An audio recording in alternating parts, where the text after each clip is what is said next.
వెర్రికేకలేసే వాళ్ళ దగ్గర సమాధానం చెప్పే అలవాటు రామచంద్రమూర్తికి లేదుట.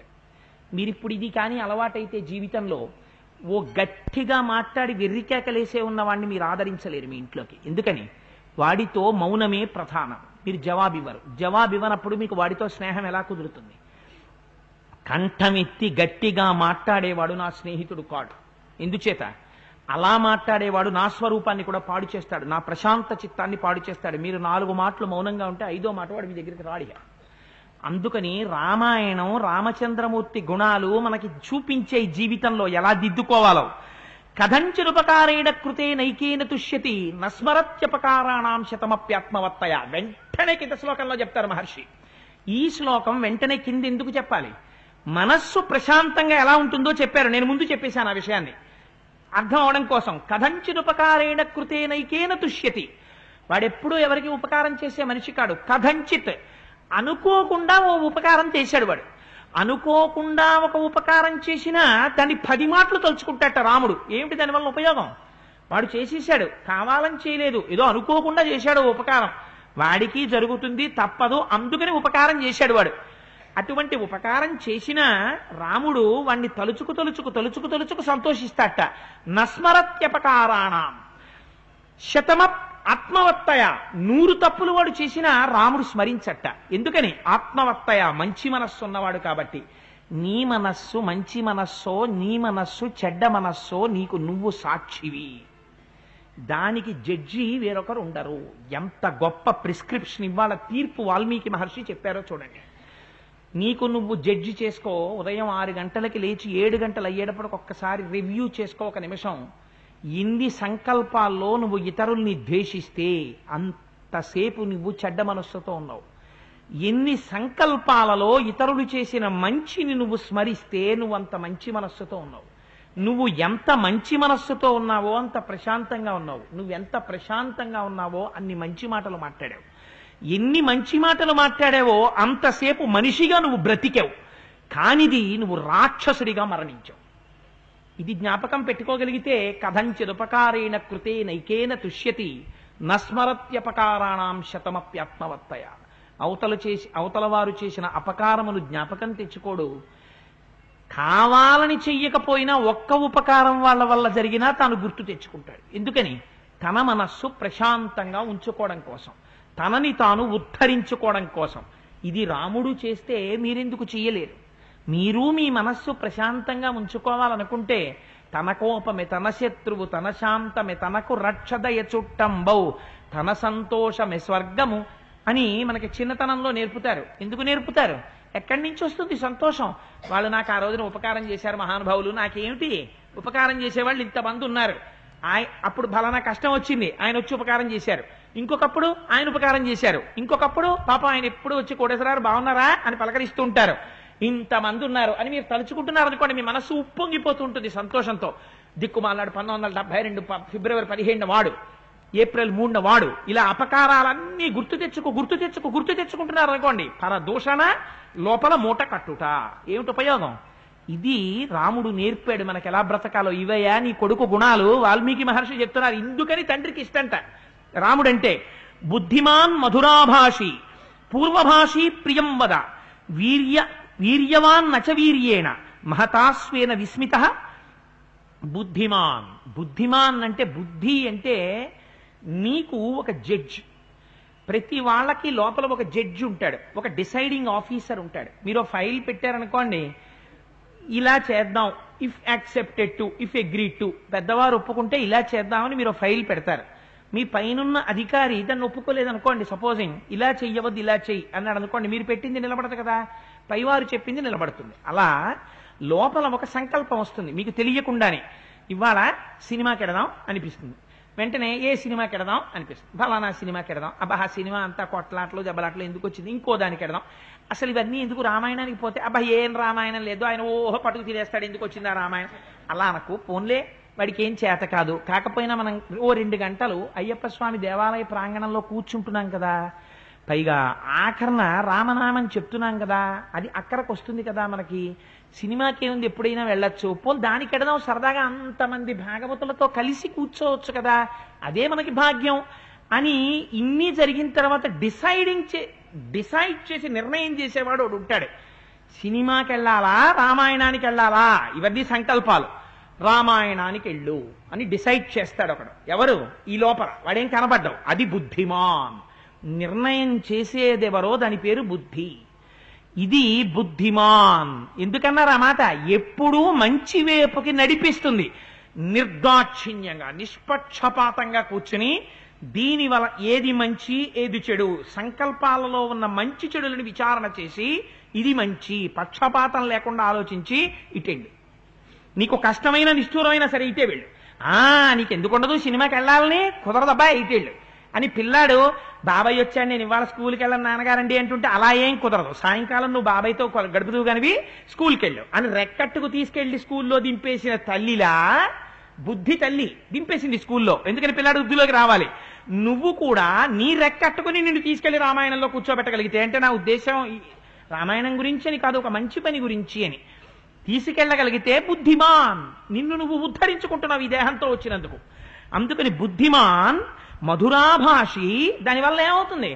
ఎప్పుడూ సత్వగుణం ఉన్న చోట తిరుగుతున్నాడు కాబట్టి నోటి వెంట వచ్చేటటువంటి మాట కూడా మధురాతి మధురంగా ఉంటుంది. మధురాభాషి పూర్వభాషి ప్రియం వద.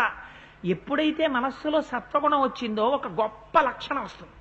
ఒక్కొక్కరు చూడండి 80 ఏళ్ళు రానివ్వండి, వాళ్ళు ఎట్టి పరిస్థితులలోనూ వేరొకరిని వారు పలకరించరు.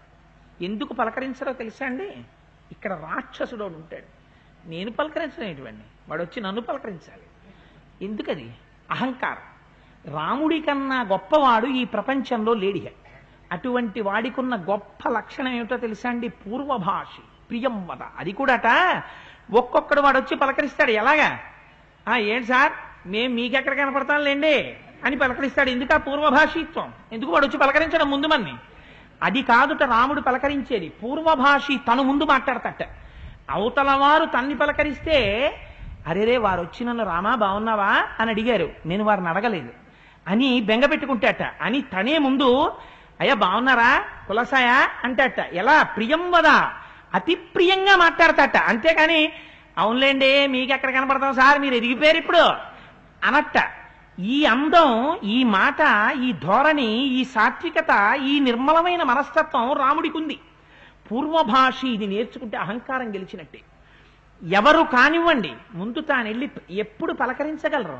అవతల వారిలో ఉన్నటువంటి మంచిని మీరు గుర్తించగలిగితే వాడు 1000 అపకారాలు చేయనివ్వండి, వాడు చేసిన ఒక ఉపకారం గుర్తుందనుకోండి, వారి దగ్గరికి వెళ్ళి అయ్యా నమస్కారం సార్ బాగున్నారా మీరు ఎవరండి అన్నారనుకోండి, అయ్యో మీకు జ్ఞాపకం లేరా అలా అప్పుడు నేను రైల్వే స్టేషన్లో పెద్ద క్యూ ఉంటే నేను అర్జెంటుగా వైజాగ్ వెళ్ళాలంటే అంటే పాపం మీరు మీ భార్య గారికి ఇచ్చి లేడీస్ క్యూలో నాకు టికెట్ తెప్పించారు కదా, ఓయ్ నీ అసాధ్యం కూడా ఆ విషయంతో గుర్తెట్టుకుని నన్ను వచ్చి పలకరించావా అంటే అదేంటంటే అలా ఎలా మర్చిపోతాను? ఆ రోజు ఆ టైంకి విశాఖపట్నం వెళ్ళకపోతే ఎంత ఉపద్రవం జరిగేదో, మీ అనుగ్రహం వల్ల కదా వెళ్ళగలిగాను, అందుకని ఎలా మర్చిపోతాను, మీ ఉపకారం ఎప్పుడు మర్చిపోను అన్నాడు అనుకోండి.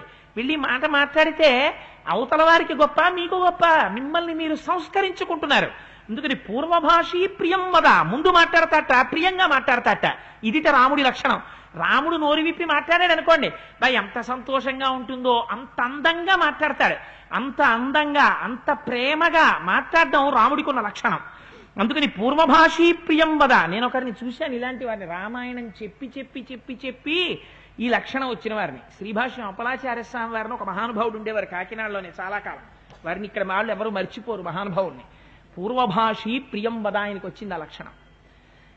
ఎక్కడ కూర్చొనివ్వండి అంత దూరంలో మనం కనపడ్డాం అనుకోండి, దగ్గరికి వెళ్ళాక నమస్కారం పెడదాం అనుకుంటే అంత దూరం నుంచి ఇక్కడి నుంచి చూసి ఏమో కోటేశ్వరరావు బాగున్నావా, ఏడు పెద్దాపురం నుంచి ఇక్కడ నా కోసం వచ్చావా నాయన, రామాయణం వినడానికి వచ్చావో, నీ భార్య బాగుందా, ఎంత అందంగా మాట్లాడేవారో తెలుసా అండి. ఇలాగా నా భార్య కనపడింది అనుకోండి, ఏమమ్మా నువ్వు వచ్చావా అనేవారు కాదు, అమ్మ నువ్వు వస్తావమ్మా, సీతమ్మ రాముణ్ణి అనువర్తించినట్టు ఆయన వెంట ఎప్పుడు వస్తావు తల్లి నువ్వు అనేవారు. దర్శనం చూడండి, వాడు పనికి మాలినవాడు వచ్చినవాడు అయినా సరే ఆయన సీతారాముల్ని దర్శనం చేసేవారు. పూర్వభాషి ప్రియం వద. నోటి వెంట ఒక్కనాడు అక్కసుతో కూడిన మాట వచ్చేది కాదు. ఎవరెవనివ్వండి, మహానుభావుడు ఇంట్లో కూర్చునుంటే వెడితే ఏమో కోటేశ్వరరావు వచ్చావా కాకినాడ నుంచి, ఇప్పుడు కాకినాడలో ఉంటున్నావా నిడదవోల్లో ఉంటున్నావా, ఎంత జ్ఞాపకమో ఎప్పుడో చేసిన 11 నెలల ట్రాన్స్ఫర్ది, కాకినాడ వచ్చేసావా, పోన్లే చాలా సంతోషమయ్యా, రామాయణం చెప్తున్నావా అంటే ఆయన దగ్గరికి వెళ్ళి మనం రామాయణం చెప్తున్నాం అనడమా, ఉపాసన చేసిన వారి దగ్గరికి వెళ్ళి. అందుకని అయ్యా ఏదో చెప్తున్నామండి అలా అనుకో, రామాయణం ఎంతకాలం ఉంటే మానవత్వం అంతకాలం ఉంటుంది, చెప్పాలి రామాయణం తప్పకుండాను. ఎంత ప్రోత్సహించి ఎలా మాట్లాడేవారు మహానుభావుడు. ఇది పూర్వభాషీ ప్రియం వద. రామాయణం చెప్పి చెప్పి చెప్పి చెప్పి చెప్పి చెప్పి ఈ లక్షణం ఆయనకు వచ్చింది. ఇది లేని నాడు ఎందుకు ఇంకా రామాయణాన్ని ఉపాసన చెయ్యడం? ఇది పూర్వభాషీ ప్రియం వద. వీర్యవాన్న చ వీర్యేణ మహతా స్వేన విస్మిత. ఆయన పరాక్రమవంతులకు పరాక్రమవంతుడు. అటువంటి వాడయ్యి కూడా ఎన్నడూ కూడా అహంకారము లేనివాడు, ఎన్నడూ కూడా నేనింత గొప్పవాణ్ణి అన్న భావన మనసులో ఉంచుకునేవాడు కదా. భావన ఉందా? ఇహ మీరు నలుగురితో కలవలేదు. అలా నలుగురితో కలవడం కోసమని నేనింత వాణ్ణన్న భావన మరిచిపోయేటటువంటి స్వభావం ఉన్నవాడు. నచాకృత కథో విద్వాన్ వృద్ధానాం ప్రతిపూజక అనురక్త ప్రజాభిశ్చ ప్రజాశ్చావ్యనురంజతి. ఆయన దగ్గర ఎప్పుడూ కూడా అసత్యం లేదుట. రామచంద్రమూర్తి అంతఃపురంలో కూర్చునుండగా పెద్దలైనటువంటి వాళ్ళు వస్తున్నారనుకోండి, నేను రాముణ్ణి దశరథ మహారాజు గారి పెద్ద కుమారుణ్ణి అని కూర్చునేవాడు కాదుట. వారు పెద్దలు వస్తున్నారు అంటే గభాలన తన ఆసనం మించి లేచి ఎదురెళ్ళేవట్టే. ఎదురెళ్ళి అయ్యా రండి రండి రండి రండి అని మీకు ఎదుర చూపిస్తాను. వశిష్ఠుడు వస్తే రాముడు బయటకు వచ్చి రథంలోంచి దిగుతుంటే తన చెయ్యిచ్చి వశిష్ఠుడిని కిందకి దింపుతాడు. మన తాతగారి ఇంటికి వచ్చారనుకోండి, లేకపోతే తాతగారి వరుసవారి ఇంటికి వచ్చారనుకోండి, తండ్రి గారి వరుసవారి ఇంటికి వచ్చారనుకోండి, వారు కారు చూడగానే ఏమండోయ్ మీ బాబాయ్ గారు వచ్చారు అందనుకోండి భార్య, మా బాబాయ్ వచ్చాడా రాని అని వెళ్ళి మీరు కూర్చుని పేపర్ చదువుకుంటే ఈ సంస్కారం వేరు. దానివల్ల ఎవరేం అనకపోవచ్చు, కానీ మీ సంస్కారం బయట పెడుతుంది. మా బాబాయ్ గారు వచ్చారా అని మీరు గబగబగబగబా మేడమెట్లు కిందకి దిగి వారి చెయ్యి పట్టుకుని వారిని మేడెక్కించి పైకి తీసుకెళ్ళి మళ్ళీ వారిని మీరు జాగ్రత్తగా మీ వాహనం మీద ఎక్కడికెడతారో తీసుకెళ్లి దింపారనుకోండి, మీరు రామాయణం ఉపాసన చేశారు, మీకు రాముడి లక్షణం వచ్చింది, దానివల్ల మీరు గౌరవింపబడతారు. పెద్దల పట్ల అంత జాగ్రత్తగా ప్రవర్తించేవట రాముడు. ఇప్పుడు చెప్పండి, నాకు అనిపిస్తుంది అసలు అయోధ్యకాండని ఐఏఎస్ వాళ్ళకి పిల్లలందరికీ కంపల్సరీ సబ్జెక్టుగా వేయాలి. ఎందుచేత అలా వేస్తే అడ్మినిస్ట్రేషన్ అంటే ఏమిటో ఐఏఎస్లకి తెలుస్తుంది. అంటే వాళ్ళకి తెలియదని నేను అంటలేదు, మరింత ప్రజారంజకంగా పరిపాలించగలుగుతారని నా ఉద్దేశం. పిల్లలకి వేస్తే సంస్కారం ఏర్పడుతుంది. కానీ ఇవాళ మన దౌర్భాగ్యం ఏమిటో తెలియదు. రామాయణంలో ఉన్నది అమృతాన్ని అమృతంగా చూడలేని రోజులు వచ్చాయి. అందుకని రామాయణం అంటే దూరంగా పెట్టండి అంటే పాడైపోయేవాడెవరు? సిద్ధాంతం తినకపోతే నీ ఆకలి ఎలా తీరుతుంది? నువ్వు ఎలా బాగుపడతావు? ఇంట్లో బంధుంది నువ్వు వేసుకోవు, నీకు అనారోగ్యం తప్ప ఆరోగ్యం ఎక్కడి నుంచి ఉంటుంది? ఇది రామాయణం అంటే ఎంత అందంగా నేర్పారో చూడండి మహానుభావుడు. అందుచేత నాశ్రేయసిరతో విద్వాన్న విరుద్ధ కథారుచి ఉత్తరోత్తరయుక్తౌచ వక్త వాచస్పతిర్యథ. ఆయన ధర్మ విరుద్ధమైనటువంటి మాట మాట్లాడేవాడు కాదుట, శ్రేయస్కరము కానటువంటి పని చేసేవాడు కాదుట. ఈ రెండు జ్ఞాపకం పెట్టుకోవాలి.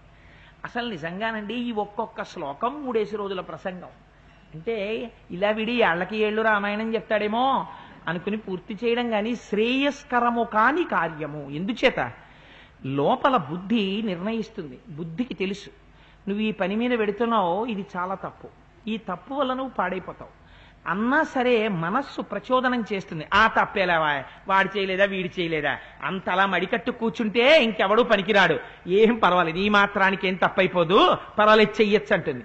బుద్ధి చెప్తూనే ఉంటుంది అది తప్పు, అది తప్పు, అది తప్పని. ఇంద్రియముల పటాటోపం ఎక్కువైపోయింది అనుకోండి, శ్రేయస్కరము కాదని తెలిసి తప్పు చేస్తాడు. కానీ శ్రేయస్కరము కాని పని అని మీకు తెలిసిన తరువాత విడిచిపెట్టగలగడంలో గొప్పతనం ఉంది. శ్రేయస్కరము కాని పనిలోకి వెళ్ళట ధర్మ విరుద్ధమైన మాట మాట్లాడట. ధర్మము కాని మాట అయితే అసలు రాముడి నోటి వెంట రాదుట.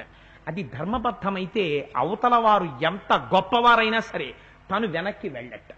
అది ధర్మబద్ధమైన మాట, అందుకని నేను దానికి నిలబడతానంటట. ఇవి రక్తంలో కలిసిపోయాయి రామచంద్రమూర్తిలో. ఎందుకని? వశిష్ఠ విశ్వామిత్రాదుల చేత శిక్షింపబడ్డాడు. వారి చేత మహానుభావుడు విద్య గరపబడ్డాడు. అందుచేత ఇటువంటి లక్షణాలన్నీ వచ్చాయి. అటువంటి మహానుభావుడైనటువంటి రామచంద్రమూర్తి ఆ గుణాలతో శోభిల్లుతుంటే అన్నిటికన్నా ఉండవలసిన లక్షణం ఏమిటిట? విశ్వామిత్రుడు చాలా పాఠాలు చెప్పాడు, వశిష్ఠుడు చాలా పాఠాలు చెప్పాడు. ధర్మ కామార్థతత్వజ్ఞ స్మృతిమా ప్రతిభానవాన్ లౌకికే సమయాచారే కృతకల్పో విశారద. అది ఎన్ని చదువుకున్నా ఆ సమయానికి అది జ్ఞాపకంలోకి రాదనుకోండి, ఆ విద్య వల్ల ఉపయోగం ఏమైనా ఉందా? ఉపయోగం ఉండదు. ఎందుకని? అవసరమైనప్పుడు యుక్తియుక్తంగా చక్కటి ఉదాహరణతో మాట్లాడగలిగినటువంటి నైపుణ్యం ఉండాలి. దీని గురువులు చెప్పినటువంటి విషయాల్ని అవసరమైనప్పుడు స్మరించగలిగినటువంటి నేర్పుందిట, సమయస్ఫూర్తితో మాట్లాడగలిగిన నేర్పుందిట. అన్నిటినీ మించి వ్యవహారం చేసేటప్పుడు ఆచారం ఏదో పెద్దలు ఎలా ప్రవర్తించారో అలా తాను కూడా ప్రవర్తించగలిగినటువంటి దక్షత ఉందిట. షార్ట్ కట్లని మనకుంటాయి ప్రతిదానికి. మనకొక షార్ట్ కట్ ఉంది, శ్రీరామ రామ రామే తిరమే రామే మనోరమే సహస్రనామ తత్తుల్యం రామనామ వరాననే. నువ్వు విష్ణు సహస్రం చెప్పలేకపోతే శ్రీరామ శ్రీరామ శ్రీరామ అంటే నువ్వు విష్ణు సహస్రం చెప్పేసినట్టే. దాని అర్థం నువ్వు ఏ ప్రయాణంలోనో ఉండి పూజామందిరంలో కూర్చుని విష్ణు సహస్రం చెప్పలేక నువ్వు పుస్తకం మర్చిపోయి నీకు ధారణలోనూ లేకపోతే అప్పుడు శ్రీరామ శ్రీరామ శ్రీరామ అనుకోమని. అంతేకాని నీకు కావలసినంత ఓపికండి ఆ రోజంతా సెలవైనా టీవీని నీ కళ్ళకేసి గట్టిగా కట్టేసుకుని శ్రీరామ శ్రీరామ శ్రీరామ అంటానండి సరిపోదా? ఇది మిట్ట వేదాంతం. ఇక్కడ ఉండాలి కానండి, ఎందుకండి గుళ్ళు గోపురాలు, నాకు ఈ పటాటోపాలు నచ్చవు సార్ అంటాడు. ఏ పటాటోపాలు నచ్చవన్నవాడివి ఇన్ని రకాల బట్టలు వేసుకోవడం ఎందుకు? నేను ఇంత గొప్పగా ఉంటానండి, నేను అంత గొప్పగా ఉన్నానండి, మా అబ్బాయికి అచ్చేయించానండి, మా అబ్బాయికి ఇచ్చేయించానండి, ఇది నా మేడండి, ఇవన్నీ చెప్పుకోవడానికి నీకు పటాటోపాలు ఉంటాయి. ఈశ్వరుడి ప్రదక్షిణం చేయడం ఇక్కడ చేసేస్తాం. ఏ అన్నం కూడా ఇక్కడ తినేస్తే సరిపోదా? మానసికంగా తినవు, బాహ్యంలో తినాలి. భగవంతుడి పూజ మాత్రం ఉండలేక మానస పూజ చెయ్యవు, తప్పుకోవడానికి మానస పూజ చేస్తావు. తప్పు చేయట్లే నువ్వు. అందుచేత ఆచారమునందు పెద్దలు ఎలా ప్రవర్తించారో అలా ప్రవర్తిస్తాట రాముడు. ఇది రాముడి దగ్గర నేర్చుకోవలసినటువంటి గుణ సంపత్తి. అన్నిటికన్నా గొప్ప విషయం సత్సంగ్రహ ప్రగ్రహరణే స్థాన నిగ్రహస్య చ ఆయ కర్మణ్యుపాయజ్ఞ సందృష్ట వ్యయకర్మవిత్. ప్రాజ్ఞులైనటువంటి వారిని సత్పురుషుల్ని రక్షించడం ఎలాగో రాముడికి తెలుసుట, ఎవరిని ఎక్కడ ఉంచాలో ఎవరిని ఎలా నియమించాలో రాముడికి తెలుసుట, ఎలా ఆర్జించాలో రాముడికి తెలుసుట, ఎలా ఖర్చు పెట్టాలో రాముడికి తెలుసుట. ఆర్జన న్యాయబద్ధమై ఉండాలి, వ్యయము న్యాయబద్ధమై ఉండాలి. ఎందుచేత తనకి కావలసినంత ఖర్చు పెట్టుకోకుండా బ్రతికినటువంటి వాడు తనకి తాను ద్రోహం చేసుకున్నట్టు, తనకి కావలసిన దానికన్నా అనవసరంగా ఎక్కువ ఖర్చు పెట్టినటువంటి వాడు భావితరాలకి ద్రోహం చేసినట్టు. ఈ రెంటికి ద్రోహం చెయ్యకుండా సమతౌల్యాన్ని పాటించి ఖర్చు పెట్టగలిగిన వాడై ఉండాలి. యశస్సు కొరకు, ధర్మము కొరకు, సంతానము కొరకు వీటన్నింటికీ విభాగం చేసుకుని ఖర్చు పెట్టగలిగినటువంటి వాడై ఉండాలి. ఈ నియమాలు ఆయనకి తెలిసినటువంటి వాట. సంగీత శిల్ప నృత్యాది విద్యలయందు ఆరితేరినటువంటి వాట. అవన్నీ ఆయనకి తెలుసుట. అన్నిటికన్నా ఆరోహే వినయే చైవ యుక్తో వారణవాజివాన్, లొంగనటువంటి గుర్రాల్ని ఏనుగుల్ని కూడా లొంగదీసి వాటి మీదకెక్కి స్వారీ చేయగలిగినటువంటి శక్తి ఉన్నవాట. ధనుర్వేద విదాం శ్రేష్టో లోకే అతిరథ సమ్మత అభియాత ప్రహర్తాచ సేనానయ విశారద. ప్రపంచంలో అతిరథులైనటువంటి వాళ్ళు ఎంత కొద్ది మందో ఉంటారు, అటువంటి వాళ్లలో శ్రేష్ఠుడైనటువంటి వాడు రాముడు. ఇన్ని అస్త్రాలున్నా, ఇన్ని శస్త్రాలున్నా, ఇంత ధనుర్విద్య తెలిసినా నిష్కారణంగా ఎన్నడూ ఒక బాణప్రయోగం చెయ్యనివాడు. ఎప్పుడూ అవతల వారి ఉపకారాన్ని స్మరించి ఓర్పుతో ఉండగలిగినటువంటి వాడు. ఇన్ని గుణములున్నాయా రాముడి దగ్గర. అందుకే రాముడంటే అందరికీ ఎంత సంతోషమో